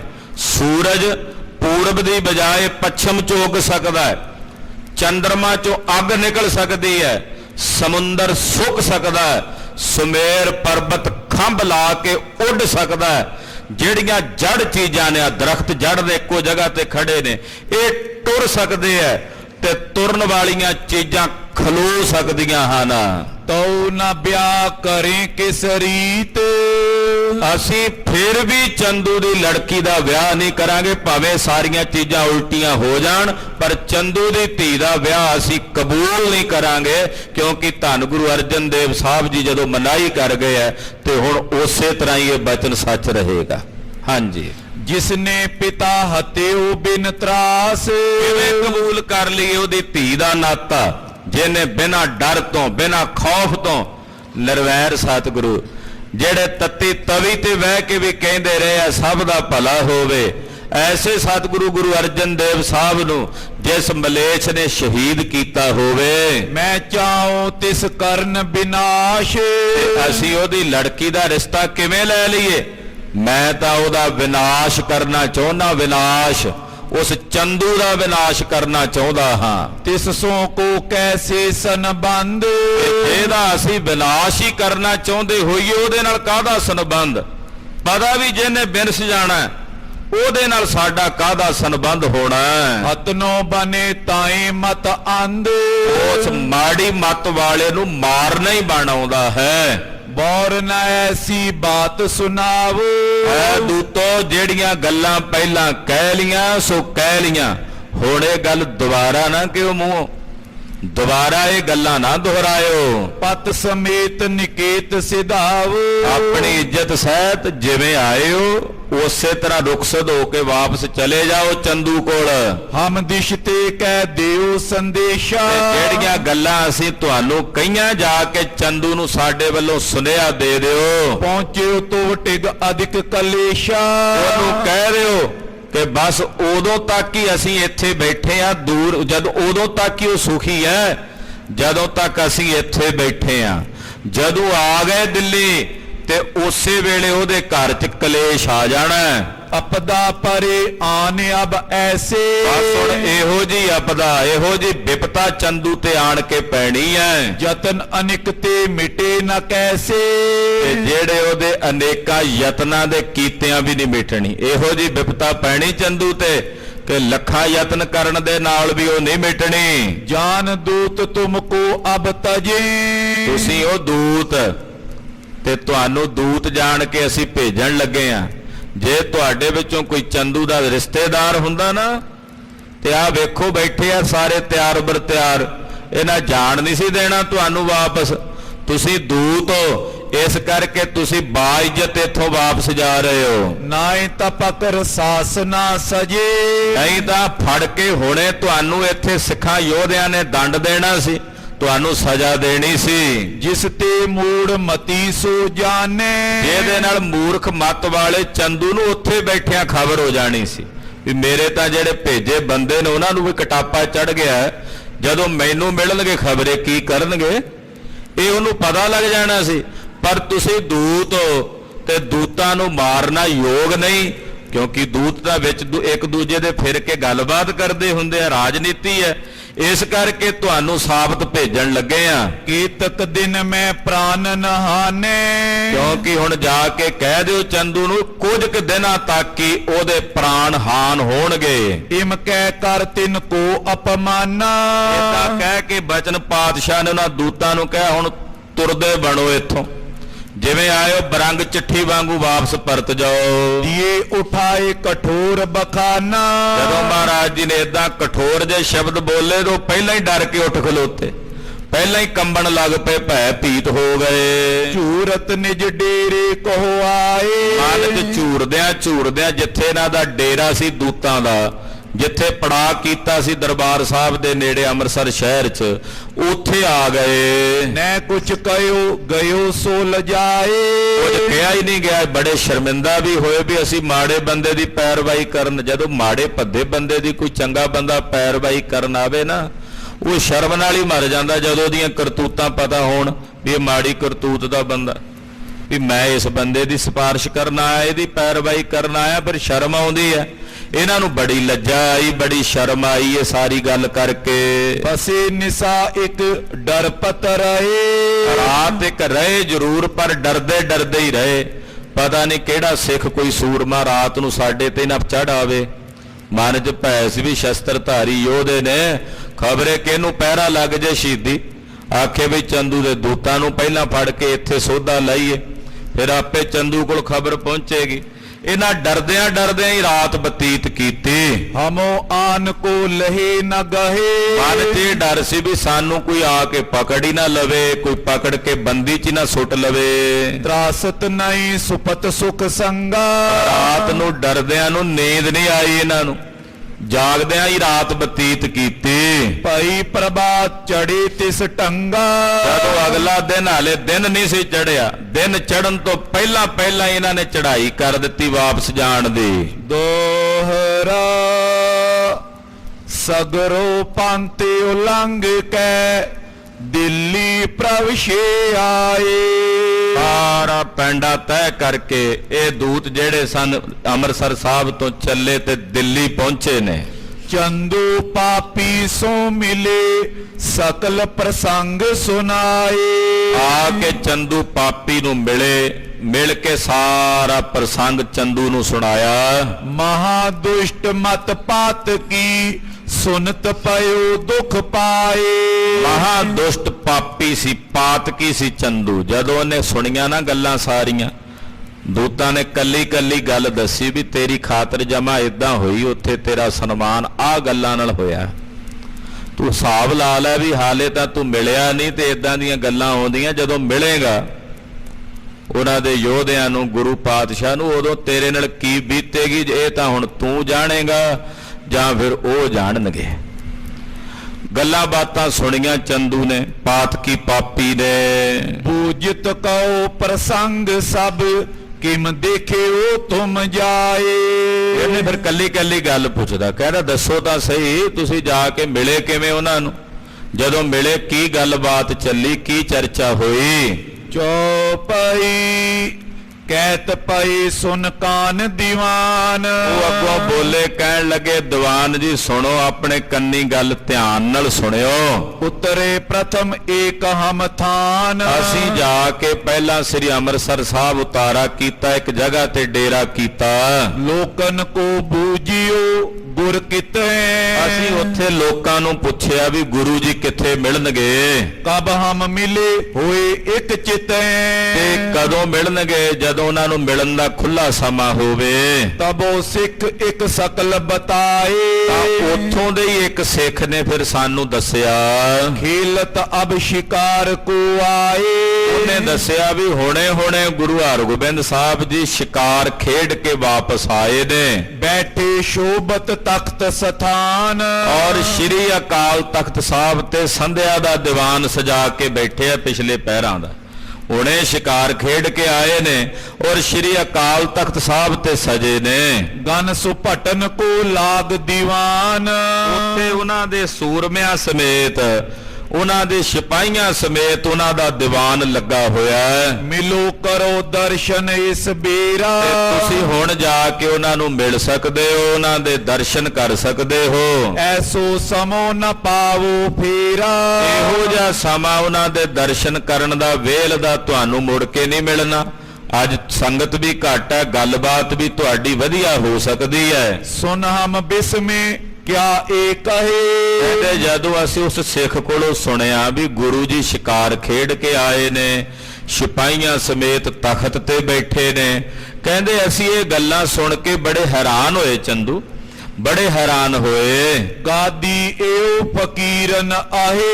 ਇਹ ਗੱਦੀ ਤਾਂ ਫਕੀਰ ਸਾਈਆਂ ਦੀ ਹੈ, ਸੰਤਾਂ ਦੀ ਭਗਤਾਂ ਦੀ ਗੱਦੀ ਹੈ। ਕਰਨ ਸ਼ਿਕਾਰ ਸ਼ਸਤਰ ਗਨ ਧਰਬੇ। ਇਹ ਸ਼ਿਕਾਰ ਖੇਡਦੇ ਨੇ, ਸ਼ਸਤਰ ਰੱਖਦੇ ਨੇ। ਕਹਿੰਦੇ ਅਸੀਂ ਸੁਣ ਕੇ ਹੈਰਾਨ ਵੀ ਹੋਏ ਵੀ ਇਹ ਤਾਂ ਗੁਰੂ ਪੀਰਾਂ ਦੀ ਗੱਦੀ ਹੈ, ਤੇ ਇਸ ਗੱਦੀ ਤੇ ਬਹਿਣ ਵਾਲੇ ਸ਼ਸਤਰ ਥੋੜੀ ਰੱਖਦੇ ਆ, ਸ਼ਿਕਾਰ ਥੋੜੀ ਖੇਡਦੇ ਆ। ਇਹ ਤਾਂ ਸ਼ਸਤਰ ਵੀ ਰੱਖਦੇ ਨੇ, ਸ਼ਿਕਾਰ ਵੀ ਖੇਡਦੇ ਨੇ। ਔਰ ਤਖਤ ਪਰ ਬੈਠਨ ਕਰਬੇ। ਹੋਰ ਨਵੀਂ ਗੱਲ ਸੁਣੀ ਵੀ ਉਹ ਤਖਤ ਤੇ ਬਹਿੰਦੇ ਆ, ਪਹਿਲੇ ਗੁਰੂ ਗੱਦੀ ਤੇ ਬਹਿੰਦੇ ਸੀ, ਉਹ ਤਖਤ ਤੇ ਸਜਾ ਕੇ ਤਖਤ ਤੇ ਬੈਠਦੇ ਨੇ। ਇਹ ਗਤ ਕਬ ਤੇ ਕੀਨ ਨਵੀਨ। ਕਹਿੰਦੇ ਫਿਰ ਅਸੀਂ ਉਹਨਾਂ ਨੂੰ ਪੁੱਛਿਆ, ਜਿਹੜਾ ਉਹ ਸਿੱਖ ਸੀ, ਅਸੀਂ ਉਹਨੂੰ ਪੁੱਛਿਆ ਵੀ ਇਹ ਜਿਹੜੀ ਨਵੀਂ ਰੀਤ ਹੈ ਜੋ ਗੁਰੂ ਹਰਗੋਬਿੰਦ ਸਾਹਿਬ ਨੇ ਚਲਾਈ, ਇਹ ਕਦੋਂ ਤੋਂ ਚਲਾਈ ਆ ਉਹਨਾਂ ਨੇ, ਇਹ ਮਰਿਆਦਾ ਉਹਨਾਂ ਨੇ ਕਦੋਂ ਤੋਂ ਤੋਰੀ ਹੈ, ਸ਼ਿਕਾਰ ਖੇਡਣ ਦੀ, ਸ਼ਸਤਰ ਰੱਖਣ ਦੀ, ਤਖਤ ਤੇ ਬੈਠਣ ਦੀ, ਸਿਪਾਹੀ ਰੱਖਣ ਦੀ। ਪਤਸ਼ਾਹਨ ਕੀ ਰੀਤ ਪ੍ਰਬੀਨ। ਇਹ ਤਾਂ ਬਾਦਸ਼ਾਹਾਂ ਪਾਤਸ਼ਾਹਾਂ ਦੀ ਰੀਤ ਹੁੰਦੀ ਹੈ, ਜਿਹੜੇ ਰਾਜੇ ਬਾਦਸ਼ਾਹ ਲੋਕ ਹੁੰਦੇ ਨੇ, ਇਹ ਤਾਂ ਮਰਿਆਦਾ ਉਹਨਾਂ ਦੀ ਹੁੰਦੀ ਹੈ। ਗੁਰੂ ਹਰਗੋਬਿੰਦ ਸਾਹਿਬ ਨੇ ਕਦੋਂ ਤੋਂ ਧਾਰਨ ਕੀਤੀ ਹੈ। ਚਮੋ ਰਾਖਨੀ ਬਲੀ ਤੁਰੰਗ। ਫੌਜ ਰੱਖਣੀ, ਚੰਗੇ ਵਧੀਆ ਘੋੜੇ ਰੱਖਣੇ, ਚੰਗੇ ਵਧੀਆ ਹਥਿਆਰ ਤੇ ਸ਼ਸਤਰ ਰੱਖਣੇ, ਇਹ ਤਾਂ ਰਾਜਿਆਂ ਬਾਦਸ਼ਾਹਾਂ ਦਾ ਕੰਮ ਹੁੰਦਾ ਹੈ। ਅਪਰ ਸਮਾਜ ਸ਼ਾਹ ਜਿਮ ਸੰਗ। ਤੇ ਜਿਵੇਂ ਬਾਦਸ਼ਾਹਾਂ ਕੋਲ ਸਾਰਾ ਰਾਜ ਸਾਜ ਹੁੰਦਾ ਹੈ, ਇਦਾਂ ਹੀ ਤੁਸੀਂ ਦੱਸਦੇ ਹੋ ਵੀ ਗੁਰੂ ਹਰਗੋਬਿੰਦ ਸਾਹਿਬ ਨੇ ਰੱਖਣਾ ਸ਼ੁਰੂ ਕਰ ਦਿੱਤਾ। ਇਹ ਦੱਸੋ ਵੀ ਇਹ ਸਾਰਾ ਕੰਮ ਗੁਰੂ ਜੀ ਨੇ ਕਦੋਂ ਸ਼ੁਰੂ ਕੀਤਾ। ਸੁਨ ਸਿੱਖ ਕਹਿਓ ਜਬੇ ਸੁਧਿਆਈ। ਇਹ ਚੰਦੂ, ਇਹ ਜਦੋਂ ਅਸੀਂ ਪੁੱਛਿਆ ਨਾ ਉਹ ਸਿੱਖ ਕੋਲੋਂ, ਫਿਰ ਉਹਨੇ ਸਾਨੂੰ ਦੱਸਿਆ। ਉਹ ਕਹਿਣ ਲੱਗੇ ਵੀ ਜਦੋਂ ਗੁਰੂ ਅਰਜਨ ਦੇਵ ਸਾਹਿਬ ਜੀ ਦੀ ਸ਼ਹੀਦੀ ਦੀ ਖਬਰ ਸ੍ਰੀ ਅੰਮ੍ਰਿਤਸਰ ਸਾਹਿਬ ਆਈ ਸੀ, ਚੰਦੂ ਕਰਿਓ ਪਾਪ ਅਧਿਕਾਈ। ਕਿ ਪਤਾ ਲੱਗਾ ਅੰਮ੍ਰਿਤਸਰ ਸ਼ਹਿਰ 'ਚ ਕਿ ਚੰਦੂ ਨੇ ਬੜਾ ਵੱਡਾ ਬੱਜਰ ਪਾਪ ਕੀਤਾ, ਸਤਿਗੁਰਾਂ ਨੂੰ ਸ਼ਹੀਦ ਕੀਤਾ ਹੈ। ਸ਼੍ਰੀ ਅਰਜਨ ਤਨ ਤਿਆਗ ਸਿਧਾਰੇ। ਔਰ ਗੁਰੂ ਅਰਜਨ ਦੇਵ ਸਾਹਿਬ ਜੀ ਸਰੀਰ ਤਿਆਗ ਕੇ ਜੋਤੀ ਜੋਤ ਸਮਾ ਗਏ ਨੇ। ਤਬ ਤੇ ਕ੍ਰੋਧ ਅਧਿਕ ਉਰ ਧਾਰੇ। ਉਦੋਂ ਹੀ ਗੁਰੂ ਹਰਗੋਬਿੰਦ ਸਾਹਿਬ ਨੇ ਭਾਰੀ ਵੀਰ ਰਸ ਧਾਰਨ ਕੀਤਾ, ਉਸੇ ਵਕਤ ਹੀ ਦੋਏ ਖੜਗ ਨਿਜ ਘਰ ਮੈਂ ਪਾਏ। ਔਰ ਤਖਤ ਦੀ ਰਚਨਾ ਕਰਕੇ ਅਕਾਲ ਤਖਤ ਸਾਹਿਬ ਤੇ ਬੈਠ ਕੇ ਇੱਕ ਨਹੀਂ ਦੋ ਤਲਵਾਰਾਂ ਆਪਣੇ ਗਾਤਰੇ ਧਾਰਨ ਕੀਤੀਆਂ। ਅੰਗ ਸੰਗ ਤਨਕ ਤਰਕਸ਼ ਲਾਏ। ਔਰ ਆਪਣੇ ਅੰਗਾਂ ਦੇ ਨਾਲ ਜਿੱਥੇ ਤੀਰਾਂ ਦਾ ਪੱਥਾ, ਉੱਥੇ ਬੜੀ ਕਠੋਰ ਤਨਖ ਵੀ ਰੱਖੀ ਹੈ। ਰਾਖ ਲਈ ਸੈਨਾ ਸਮੁਦਾਈ। ਔਰ ਉਸੇ ਦਿਨ ਤੋਂ ਮਹਾਰਾਜ ਜੀ ਨੇ ਆਪਣੇ ਕੋਲ ਸੈਨਾ ਰੱਖ ਲਈ ਹੈ, ਫੌਜਾਂ ਭਰਤੀ ਕਰ ਲਈਆਂ, ਸਿਪਾਹੀ ਰੱਖ ਲਏ ਨੇ ਸੂਰਮੇ। ਹਤਨ ਚੰਦੂ ਹਿਤ ਸ਼ਪਤੇ ਅਲਾਈ। ਔਰ ਗੁਰੂ ਹਰਗੋਬਿੰਦ ਸਾਹਿਬ ਨੇ ਪ੍ਰਣ ਕੀਤਾ ਕਿ ਅਸੀਂ ਚੰਦੂ ਨੂੰ ਮਾਰਨਾ, ਚੰਦੂ ਮਲੇਸ਼ ਦਾ ਮੂੰਹ ਕਾਲਾ ਕਰਕੇ ਨਕੇਲ ਪਾ ਕੇ ਮਾਰਨਾ। ਦਿਨ ਪ੍ਰਤ ਸਭ ਸਮਾਜ ਅਧਿਕਾਇਓ। ਇਸੇ ਕਰਕੇ ਉਸੇ ਦਿਨ ਤੋਂ ਹੀ ਦਿਨ ਪ੍ਰਤੀ ਦਿਨ ਗੁਰੂ ਹਰਗੋਬਿੰਦ ਸਾਹਿਬ ਦਾ ਇਹ ਰਾਜ ਭਾਗ ਦਾ ਜਿਹੜਾ ਸਮਾਜ ਹੈ, ਘੋੜੇ, ਹਾਥੀ, ਹਸਤਰ, ਸ਼ਸਤਰ, ਫੌਜਾਂ, ਇਹ ਵਧਦੀਆਂ ਜਾ ਰਹੀਆਂ ਹਨ। ਬੈਠਨ ਏਤ ਤਖਤ ਬਨਵਾਇਓ। ਔਰ ਆਪਣੇ ਬੈਠਣ ਲਈ ਗੁਰਤਾ ਗੱਦੀ ਦੀ ਬਜਾਏ ਇਹਨਾਂ ਨੇ ਤਖਤ ਬਣਾਇਆ ਹੈ। ਤਬ ਹਮ ਸੁਨ ਕੇ ਗਏ ਅਗਾਰੀ। ਕਹਿੰਦੇ ਅਸੀਂ ਇਹ ਗੱਲਾਂ ਸੁਣੀਆਂ ਤੇ ਹੈਰਾਨ ਵੀ ਹੋਏ। ਚੰਦੂ ਇਹ ਸਾਰੀਆਂ ਗੱਲਾਂ ਸੁਣ ਕੇ ਫਿਰ ਅਸੀਂ ਅਕਾਲ ਤਖਤ ਸਾਹਿਬ ਤੇ ਉਹਨਾਂ ਨੂੰ ਮਿਲਣ ਲਈ ਗਏ। ਦੇਖੇ ਬੋ ਬੈਠੇ ਭੱਟ ਭਾਰੀ। ਜਦੋਂ ਗਏ ਤੇ ਸਾਡੀਆਂ ਅੱਖਾਂ ਤੜੀਆਂ ਰਹਿ ਗਈਆਂ। ਕਹਿੰਦੇ ਜਦੋਂ ਵੇਖਿਆ ਕਿ ਉੱਥੇ ਤਾਂ ਬੱਬਰ ਸ਼ੇਰਾਂ ਦੀ ਫੌਜ ਤੁਰਦੀ ਨਜ਼ਰ ਆਈ, ਸੂਰਮੇ ਯੋਧੇ ਸ਼ਸਤਰਧਾਰੀ ਉਹ ਹੀ ਨਜ਼ਰ ਆਏ। ਆਪ ਸ਼ਸਤਰ ਜੁਤ ਤਖਤ ਸੁਹਾਏ। ਆਪ ਗੁਰੂ ਹਰਗੋਬਿੰਦ ਸਾਹਿਬ ਸ਼ਸਤਰਾਂ ਦੇ ਸਹਿਤ, ਜਿਗਾ ਕਲਗੀ ਦੇ ਸਹਿਤ ਤਖਤ ਦੇ ਉੱਤੇ ਬਾਦਸ਼ਾਹੀ ਠਾਠ ਨਾਲ ਸਜੇ ਬੈਠੇ ਸਨ। ਜਾਏ ਨਿਕਟਾਮ ਸੀਸ ਨਿਵਾਏ। ਇਹਦੇ ਬਾਦਸ਼ਾਹ ਦੀ ਪ੍ਰਭਾ ਵੀ ਅਸੀਂ ਵੇਖੀ ਹੈ, ਇੱਥੇ ਬਾਦਸ਼ਾਹ ਵੀ ਬਹਿੰਦਾ ਜਹਾਂਗੀਰ, ਇਹਦੀ ਸਭਾ ਵੀ ਵੇਖੀ ਹੈ। ਪਰ ਜਦੋਂ ਉੱਥੇ ਜਾ ਕੇ ਅਸੀਂ ਉਹਨਾਂ ਦੀ ਸਭਾ ਵੇਖੀ ਤੇ ਬਾਦਸ਼ਾਹ ਦਾ ਜਲਾਲ ਉਹਨਾਂ ਦੇ ਜਲਾਲ ਦੇ ਸਾਹਮਣੇ ਫਿੱਕਾ ਪ੍ਰਤੀਤ ਹੁੰਦਾ ਸੀ। ਚੰਦੂ ਫਿੱਕਾ। ਅਸੀਂ ਜਾ ਕੇ ਉਹਨਾਂ ਨੂੰ ਪ੍ਰਣਾਮ ਕੀਤੀ, ਸੀਸ ਝੁਕਾ ਕੇ ਨਮਸਕਾਰ ਕੀਤੀ। ਲੇ ਤੁਮ ਨਾਮ ਦਈ ਜਬ ਪਾਤੀ, ਤੇਰਾ ਨਾਂ ਲੈ ਕੇ ਜਦੋਂ ਅਸੀਂ ਤੇਰੀ ਚਿੱਠੀ ਉਹਨਾਂ ਨੂੰ ਦਿੱਤੀ, ਚਿਤਵਤ ਪਿਤ ਕੋ ਸੁਲਗਤ ਛਾਤੀ। ਜਦੋਂ ਤੇਰਾ ਨਾਂ ਸੁਣਿਆ ਤੇ ਤੇਰੇ ਬੋਲ ਸੁਣੇ ਚਿੱਠੀ ਵਾਲੇ, ਸੁਣਦਿਆਂ ਬੀਰ ਰਸ ਵਿੱਚ ਆ ਗਏ ਗੁਰੂ ਹਰਗੋਬਿੰਦ ਸਾਹਿਬ। ਉਹਨਾਂ ਦਾ ਬੀਰ ਰਸ ਖੌਲ ਉੱਠਿਆ, ਉਹਨਾਂ ਦੇ ਡੌਲੇ ਫਰਕਣ ਲੱਗ ਪਏ ਸਨ। ਜਬ ਪੜਵਾਏ ਸੁਨੀ ਰਿਸ ਧਾਰੀ, ਜਦੋਂ ਉਹਨਾਂ ਨੇ ਤੇਰੀ ਲਿਖੀ ਚਿੱਠੀ ਪੜਵਾਈ ਤੇ ਸਾਰੀ ਸੁਣੀ, ਬਹੁ ਕਠੋਰ ਤਬ ਗਿਰਾ ਉਚਾਰੀ। ਫਿਰ ਉਹਨਾਂ ਨੇ ਕਠੋਰ ਸ਼ਬਦ ਵਰਤੇ, ਆਪਣੀ ਰਸਨਾ ਤੋਂ ਬੇਰਸ ਵਿੱਚ ਬੋਲ ਬੋਲੇ ਤੇਰੇ ਲਈ। ਪਿਤਾ ਬੈਰ ਕੋ ਤਿਆਗੇ ਨਾਏ ਨਾ, ਉਹ ਆਪਣੇ ਪਿਤਾ ਦਾ ਬਦਲਾ ਤੇਰੇ ਤੋਂ ਲੈਣਗੇ ਹੀ ਲੈਣਗੇ, ਉਹ ਕਦੇ ਨਹੀਂ ਤਿਆਗਣਗੇ। ਖਾਲਸਾ ਜੀ, ਇੱਥੇ ਗੱਲ ਕੇਵਲ ਬਦਲੇ ਦੀ ਨਹੀਂ ਸੀ, ਇੱਥੇ ਗੱਲ ਸੀ ਕਿ ਸਮੇਂ ਦੇ ਹਾਕਮ ਬਾਦਸ਼ਾਹ ਜਹਾਂਗੀਰ ਦਾ ਬੜਾ ਤਾਕਤਵਰ ਦੀਵਾਨ ਹੈ ਚੰਦੂ, ਜਿਹਦੇ ਕੋਲ ਫੌਜਾਂ ਨੇ, ਰੈਕਲੇ ਨੇ, ਤੋਪਾਂ ਨੇ, ਕਿਲੇ ਨੇ, ਜਗੀਰਾਂ ਨੇ, ਤੇ ਦੂਜੇ ਪਾਸੇ ਨਾ ਫੌਜਾਂ ਸਨ, ਨਾ ਕਿਲੇ ਨੇ, ਨਾ ਰੈਕਲੇ ਨੇ, ਤੇ ਫਿਰ ਵੀ ਬੇਰਸ ਜਾਗ ਰਿਹਾ ਹੈ ਤੇ ਆਵਾਜ਼ ਬੁਲੰਦ ਕਰ ਰਹੇ ਨੇ ਕਿ ਅਸੀਂ ਚੰਦੂ ਨੂੰ ਮਾਰ ਕੇ ਆਪਣੇ ਪਿਤਾ ਦੀ ਸ਼ਹੀਦੀ ਦਾ ਬਦਲਾ ਲਵਾਂਗੇ। ਮੁਰਦੇ ਦਿਲਾਂ 'ਚ ਜਿੰਦ ਪਾਉਣ ਵਾਲੀ ਗੱਲ ਸੀ। ਸਤਿ ਸ੍ਰੀ ਅਕਾਲ। ਜਿਹੜੇ ਲੋਕ ਮੁਰਦੇ ਹੋ ਚੁੱਕੇ ਸੀ, ਉਹਨਾਂ ਮੁਰਦਿਆਂ 'ਚ ਜਾਨ ਪਾਉਣ ਵਾਲੇ ਬਚਨ ਸਨ ਇਹ ਛੇਵੇਂ ਪਾਤਸ਼ਾਹ ਦੇ। ਇਹਨਾਂ ਨੇ ਜਾ ਕੇ ਦੱਸਿਆ, ਚੰਦੂ ਉਹ ਆਪਣੇ ਪਿਤਾ ਦਾ ਬਦਲਾ ਤੇਰੇ ਕੋਲੋਂ ਲੈ ਕੇ ਹੀ ਰਹਿਣਗੇ, ਉਹਨਾਂ ਨੇ ਇਹ ਗੱਲ ਕਦੇ ਨਹੀਂ ਵਿਸਾਰਨੀ। ਤਰਾਸ ਰਿਦੇ ਮੋ ਮਾਨੇ ਕਾਹੇ ਨਾ, ਉਹ ਡਰ ਨਹੀਂ ਮੰਨਦੇ ਕਿਸੇ ਦਾ, ਭੈ ਤਾਂ ਉਹਨਾਂ ਦੇ ਨੇੜੇ ਤੱਕ ਨਹੀਂ ਫਰਕਦਾ, ਡਰ ਤਾਂ ਪਤਾ ਹੀ ਨਹੀਂ ਹੁੰਦਾ ਵੀ ਉਹਨਾਂ ਨੂੰ ਕੀ ਚੀਜ਼ ਹੁੰਦੀ ਹੈ। ਚੰਦੂ ਸੰਗ ਕਉ ਅਸ ਜਾਈ, ਉਹਨਾਂ ਨੇ ਬਕਾਇਦਾ ਸਾਨੂੰ ਇਹ ਕਹਿ ਕੇ ਭੇਜਿਆ ਕਿ ਚੰਦੂ ਨੂੰ ਜਾ ਕੇ ਆਹ ਗੱਲ ਕਹਿ ਦਿਓ ਸਾਡੇ ਵੱਲੋਂ, ਅਪਦਾ ਘੋਰ ਮੂੜ ਨਿਰਾਈ। ਕਿ ਘੋਰ ਅਪਦਾ, ਘੋਰ ਭਿਆਨਕ ਦੁੱਖ ਮੂਰਖ ਚੰਦੂ ਦੇ ਨੇੜੇ ਆ ਰਿਹਾ ਆਉਣ ਵਾਲੇ ਦਿਨਾਂ 'ਚ। ਇੱਕ ਤੋ ਤਨ ਕੀ ਬੈਸ ਨਵੀਨ, ਐ ਚੰਦੂ ਇੱਕ ਤਾਂ ਉਹਨਾਂ ਦੀ ਨਵੀਂ ਨਵੀਂ ਉਮਰ ਹੈ ਹਾਲੇ ਸਰੀਰ ਦੀ, ਹਾਲੇ ਕੋਈ ਬਹੁਤੀ ਲੰਮੀ ਆਯੂ ਨਹੀਂ, 14-15 ਵਰਿਆਂ ਦੀ ਆਯੂ ਹੈ। ਦੂਜੇ ਸ਼ਸਤਰ ਅੰਗ ਧਰ ਲੀਨ, ਇੱਕ ਤਾਂ ਨਵੀਂ ਨਵੀਂ ਉਮਰ ਹੈ, ਦੂਜੇ ਉਹਨਾਂ ਨੇ ਸ਼ਸਤਰ ਧਾਰਨ ਕੀਤੇ ਨੇ। ਫਿਰ ਸ਼ਸਤਰ ਵੀ ਕਾਹਦੇ, ਕਮਾਲ ਦੇ ਸ਼ਸਤਰ ਨੇ। ਉਹਨਾਂ ਦਾ ਤਾਂ ਧਨਖ ਵੇਖ ਕੇ ਡਰ ਆਉਂਦਾ। ਜਦੋਂ ਗਏ ਉਹਨਾਂ ਦੇ ਹੱਥ 'ਚ ਤੀਰ ਫੜਿਆ ਹੋਇਆ ਸੀ, ਖਪਰਾ, ਉਹ ਫੇਰੀ ਜਾਂਦੇ ਸੀ ਚੁਟਕੀ ਨਾਲ, ਡੋਲਦਾ ਸੀ ਹਿਰਦਾ ਉਹਨਾਂ ਦਾ ਸਰੂਪ ਵੇਖ ਕੇ। ਤੀਜੇ ਸੁਭਟਨ ਕੋ ਨਿਤ ਸੰਗ, ਤੀਜਾ ਉਹਨਾਂ ਨੇ ਆਪਣੇ ਕੋਲ ਸੂਰਮੇ ਰੱਖੇ ਨੇ, ਯੋਧੇ ਰੱਖੇ ਹੋਏ ਨੇ, ਮਾਰ ਮਾਰ ਕਰ ਚਾਹਸ ਜੰਗ। ਉਹ ਹਮੇਸ਼ਾ ਹੀ ਮਰਨ ਮਰਾਣ ਦੀਆਂ ਗੱਲਾਂ ਕਰਦੇ, ਜੰਗ ਹੀ ਚਾਹੁੰਦੇ, ਕਹਿੰਦੇ ਸਾਨੂੰ ਤਾਂ ਜੰਗ ਹੀ ਚਾਹੀਦਾ ਹੈ। ਤੁਝ ਤੇ ਕੁਛ ਉਪਾਏ ਹੋਏ ਆਵੇ, ਐ ਦੀਵਾਨ ਚੰਦੂ ਤੇਰੇ ਕੋਲੋਂ ਜੇ ਕੋਈ ਉਪਾਅ ਹੁੰਦਾ, ਉਹਨਾਂ ਨੇ ਵੀ ਕਿਹਾ, ਗੁਰੂ ਜੀ ਨੇ ਵੀ ਕਹਿ ਕੇ ਭੇਜਿਆ ਕਿ ਚੰਦੂ ਨੂੰ ਕਹਿ ਦਿਓ ਵੀ ਜੇ ਕੋਈ ਉਪਾਅ ਉਪੂ ਕਰਨਾ ਕਰ ਲਵੇ ਆਪਣਾ, ਤੇ ਅਸੀਂ ਵੀ ਤੈਨੂੰ ਕਹਿੰਦੇ ਆ ਕਿ ਜੇ ਤੇਰੇ ਕੋਲੋਂ ਕੋਈ ਉਪਾਅ ਹੁੰਦਾ, ਭਲੀ ਆਏ ਤੋ ਜੇ ਬਚ ਜਾਵੇ, ਤੇ ਉਪਾਅ ਕਰ ਲੈ ਵੀ ਜੇ ਤੇਰੀ ਭਲੀ ਹੋਈ, ਤੇਰੀ ਵਧੀ ਹੋਈ, ਤੇ ਹੋ ਸਕਦਾ ਤੂੰ ਬਚ ਜਾਏ, ਪਰ ਚੰਦੂ ਸਾਨੂੰ ਲੱਗਦਾ ਨਹੀਂ ਤੂੰ ਬਚੇ। ਦੂਤ ਕਹਿੰਦੇ ਤਾਂ ਪਰਮੇਸ਼ਰ ਵੱਲੋਂ ਕੋਈ ਚਮਤਕਾਰ ਹੋਵੇ ਵੀ ਤੇਰੀ ਵਧੀ ਹੋਵੇ ਤੇ ਤੂੰ ਬਚ ਜਾਏ, ਪਰ ਜੋ ਅਸੀਂ ਵੇਖ ਕੇ ਆਏ ਆ ਉੱਥੇ, ਸਾਨੂੰ ਉਮੀਦ ਨਹੀਂ ਕਿ ਹੁਣ ਤੂੰ ਬਹੁਤੇ ਦਿਨ ਹੋਰ ਜੀਵੇਂ। ਸੋ ਉਰ ਕਰਤੇ ਅਧਿਕ ਉਤਸ਼ਾਹ, ਉਹ ਤਾਂ ਬੜੇ ਉਤਸ਼ਾਹ ਵਿੱਚ ਨੇ, ਉਹਨਾਂ ਦਾ ਤਾਂ ਉਤਸ਼ਾਹ ਠਾਠਾ ਮਾਰ ਰਿਹਾ ਹੈ। ਕੁਛ ਨੈ ਤਰਾਸ ਕਰਤ ਚਿਤ ਮਾਉ, ਉਹ ਨਹੀਂ ਡਰ ਰੱਖਦੇ ਮਨ 'ਚ ਕੋਈ ਭੈ, ਕੋਈ ਤਰਾਸ ਉਹਨਾਂ ਦੇ ਚਿੱਤ ਵਿੱਚ ਹੀ ਨਹੀਂ ਹੈ। ਭੈ ਤਾਂ ਉਹਨਾਂ ਦੇ ਸੁਪਨੇ ਵਿੱਚ ਵੀ ਨਹੀਂ ਆਉਂਦਾ, ਉਹਨਾਂ ਨੂੰ ਸੁਪਨੇ ਵਿੱਚ ਵੀ ਭੈ ਹੁੰਦਾ ਕੀ ਹੈ ਇਹ ਤਾਂ ਜਾਣਦੇ ਹੀ ਨਹੀਂ। ਉਹ ਭੈ ਦਾ ਉਹਨਾਂ ਨੂੰ ਅਨੁਭਵ ਹੀ ਨਹੀਂ ਹੈ।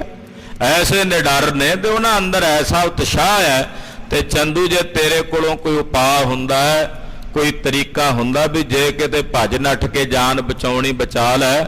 ਵੈਸੇ ਕਾਲ ਜਦੋਂ ਮਾਰਨਾ ਆਉਂਦਾ ਨਾ ਤੇ ਬੰਦਾ ਜਿੰਨਾ ਮਰਜ਼ੀ ਭੱਜ ਨੱਠ ਕਰ ਲਵੇ ਬਚਦਾ ਨਹੀਂ ਹੁੰਦਾ। ਜੋ ਕਹੂੰ ਕਾਲ ਤੇ ਭਾਜ ਕੇ ਬਾਚੀਅਤ, ਕਲਗੀਧਰ ਪਾਤਸ਼ਾਹ ਲਿਖਦੇ ਆ ਵੀ ਜੇ ਬੰਦਾ ਕਹੇ ਵੀ ਮੈਂ ਕਾਲ ਤੋਂ ਭੱਜ ਕੇ ਬਚ ਜਾਵਾਂ, ਕਹਿੰਦੇ ਦੱਸ ਓਏ ਸੱਜਣਾ 4 ਕੁੰਟਾਂ 'ਚ ਕਿੱਥੇ ਜਾ ਕੇ ਬਚੇਗਾ ਜਿੱਥੇ ਕਾਲ ਨਹੀਂ ਆਉਂਦਾ। ਤੇ ਗੁਰੂ ਹਰਗੋਬਿੰਦ ਸਾਹਿਬ ਸਾਨੂੰ ਤੇਰਾ ਕਾਲ ਪ੍ਰਤੀਤ ਹੋਇਆ। ਕਾਲ ਇਦਾਂ ਜਾਪਦਾ ਸੀ ਉਹ ਤੇਰੇ ਲਈ ਕਾਲ ਨੇ ਔਰ ਆਪਣੇ ਸਿੱਖਾਂ ਦੇ ਰਖਵਾਲੇ ਨੇ, ਆਪਣੇ ਸੇਵਕਾਂ ਦੇ ਰਖਵਾਲੇ ਨੇ। ਜਿਵੇਂ ਬੱਬਰ ਸ਼ੇਰ ਦੇ ਦੰਦ ਸ਼ੇਰਨੀ ਦੇ ਆਪਣੇ ਬੱਚਿਆਂ ਲਈ ਰਖਵਾਲੇ ਨੇ, ਪਰ ਆਪਣੇ ਸ਼ਿਕਾਰ ਵਾਸਤੇ ਉਹ ਬੜੇ ਭਿਆਨਕ ਨਖ ਨੇ, ਭਿਆਨਕ ਦੰਦ ਨੇ। ਤੋ ਗੁਰੂ ਹਰਗੋਬਿੰਦ ਸਾਹਿਬ ਸੱਚੇ ਪਾਤਸ਼ਾਹ ਬੜੇ ਉਤਸ਼ਾਹ ਵਿੱਚ ਨੇ। ਚੰਦੂ ਤੂੰ ਆਪਣਾ ਕਿਸੇ ਤਰੀਕੇ ਬਚਾਅ ਕਰਨਾ ਤਾਂ ਕਰ ਲੈ। ਚੰਦੂ ਹੁਣ ਜੁਗਤਾਂ ਲਾ ਰਿਹਾ, ਤਰੀਕੇ ਅਪਣਾ ਰਿਹਾ ਵੀ ਕੀ ਕਰਾਂ। ਬਾਦਸ਼ਾਹ ਨੂੰ ਮਿਲ ਕੇ ਜਹਾਂਗੀਰ ਨੂੰ ਚੁਗਲੀਆਂ ਕਰ ਰਿਹਾ ਗੁਰੂ ਘਰ ਦੀਆਂ। ਉਹ ਕਥਾ ਆਪ ਜੀ ਅਗਲਿਆਂ ਪ੍ਰਸੰਗਾਂ ਵਿੱਚ ਸਰਵਣ ਕਰੋਗੇ। ਦਲ ਭੰਜਨ ਗੁਰ ਸੂਰਮਾ ਸਤਿਗੁਰੂ ਸ਼੍ਰੀ ਗੁਰੂ ਹਰਗੋਬਿੰਦ ਸਾਹਿਬ ਜੀ ਮਹਾਰਾਜ ਜੀ ਦਾ ਇਤਿਹਾਸ ਕਥਨ ਕਰਦਿਆਂ ਹੋਈਆਂ ਭੁੱਲਾਂ ਚੁੱਕਾਂ ਦੀ ਖਿਮਾ ਕਰਨੀ, ਅਰਦਾਸ ਕਰਨੀ ਸਤਿਗੁਰੂ ਜੀ ਅੱਗੇ ਵਾਸਤੇ ਸਦ ਬੁੱਧੀ ਤੇ ਸੁਮਤ ਪ੍ਰਦਾਨ ਕਰਨ। ਦਲ ਭੰਜਨ ਗੁਰ ਸੂਰਮਾ, ਦਲ ਭੰਜਨ ਗੁਰ ਸੂਰਮਾ, ਪੰਜਨ ਗੁਰ ਸੂਰਮਾ, ਦਲ ਪੰਜਨ ਗੁਰ ਸੂਰਮਾ, ਦਲ ਭੰਜਨ ਗੁਰ ਸੂਰਮਾ, ਦਲ ਭੰਜਨ ਗੁਰ ਸੂਰਮਾ, ਪੰਜਨ ਗੁਰ ਸੂਰਮਾ, ਦਲ ਪੰਜਨ ਗੁਰ ਸੂਰਮਾ। ਵੱਡ ਜੋਧਾ ਬੋ ਪਾਰੇ ਉਪਕਾਰੀ, ਵੱਡ ਜੋਧਾ ਬੋ ਪਾਰੇ ਉਪਕਾਰੀ, ਵੱਡ ਜੋਧਾ ਬੋ ਪਾਰੇ ਉਪਕਾਰੀ, ਵੱਡ ਜੋਧਾ ਬੋ ਪਾਰੇ ਉਪਕਾਰੀ, ਵੱਡ ਜੋਧਾ ਬਹੁ ਪਾਰੇ ਉਪਕਾਰੀ, ਵੱਡ ਜੋਧਾ ਬਹੁ ਪਾਰੇ ਉਪਕਾਰੀ, ਜੋਧਾ ਬੋ ਪਾਰੇ ਉਪਕਾਰੀ, ਵੱਡ ਜੋਧਾ ਬੋ ਪਾਰੇ ਉਪਕਾਰੀ। ਵਾਹਿਗੁਰੂ ਵਾਹਿਗੁਰੂ, ਵਾਹਿਗੁਰੂ ਵਾਹਿਗੁਰੂ,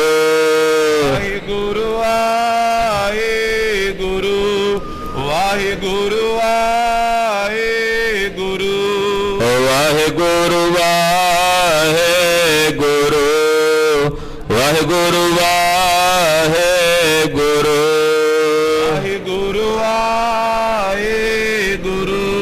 ਵਾਹਿਗੁਰੂ ਵਾਹਿਗੁਰੂ, ਵਾਹਿਗੁਰੂ ਵਾਹਿਗੁਰੂ, ਵਾਹਿਗੁਰੂ ਵਾਹਿਗੁਰੂ, ਵਾਹਿਗੁਰੂ ਵਾਹਿਗੁਰੂ,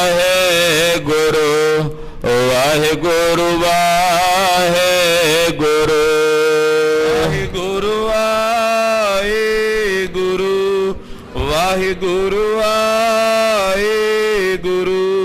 ਹੇ ਅਚੁੱਤ ਹੈ ਪਾਰ ਬ੍ਰਹਮ, ਅਬਨਾਸੀ ਅਗਨਾਸੀ, ਹੇ ਪੂਰਨ ਹੈ ਸਰਬ ਮੈਂ, ਦੁਖ ਪੰਜਨ ਗੁਣ ਤਾਸੇ, ਹੇ ਸੰਗੀ ਹੈ ਨਿਰੰਕਾਰ, ਏ ਨਿਰਗੁਣ ਸਭ ਟੇਕ, ਹੇ ਗੋਬਿੰਦ ਹੈ ਗੁਣ ਨਿਧਾਨ, ਜਾਕੇ ਸਦਾ ਬਬੇਕ, ਅਪਰੰਪਰ ਹਰ ਹਰੇ, ਐ ਪੀਓ ਅਣਹਾਰੇ, ਹੇ ਸੰਤਹ ਕੈ ਸਦਾ ਸੰਗ, ਧਾਰਾ ਆਧਾਰ, ਹੇ ਠਾਕੁਰ ਹੋਂ ਦਾਸਰੋ, ਨਿਰਗੁਣ ਗੁਣ ਨਹੀਂ ਕੋਈ, ਨਾਨਕ ਦੀਜੈ ਨਾਮ ਦਾਨ, ਰਾਖੋਈ ਐ ਪਰੋਈ, ਆਏ ਪ੍ਰਭ ਸ਼ਰਣਾਗਤੀ, ਕਿਰਪਾ ਨਿਧ ਦਿਆਲੇ, ਏਕ ਅਖਰ ਹਰ ਮਨ ਬਸਤ, ਨਾਨਕ ਹੋਤੇ ਨਿਆਲ, ਵਾਹਿਗੁਰੂ ਨਾਮ ਜਹਾਜ ਹੈ, ਚੜੇ ਸੋ ਤੇਰੇ ਪਾਰੇ, ਜੋ ਸ਼ਰਧਾ ਕਰ ਸੇਵੰਦੇ ਪਾਰੀ ਉਤਾਰਨ ਹਾਰੇ ਵਾਹਿਗੁਰੂ ਨਾਮ ਜਹਾਜ ਹੈ ਚੜੇ ਸੋ ਤੇਰੇ ਪਾਰੇ ਜੋ ਸ਼ਰਦਾ ਕਰ ਸੇਵੰਦੇ ਗੁਰ ਪਾਰੀ ਉਤਾਰਨ ਹਾਰੇ ਵਾਹਿਗੁਰੂ ਜੀ ਕਾ ਖਾਲਸਾ ਵਾਹਿਗੁਰੂ ਜੀ ਕੀ ਫਤਿਹ।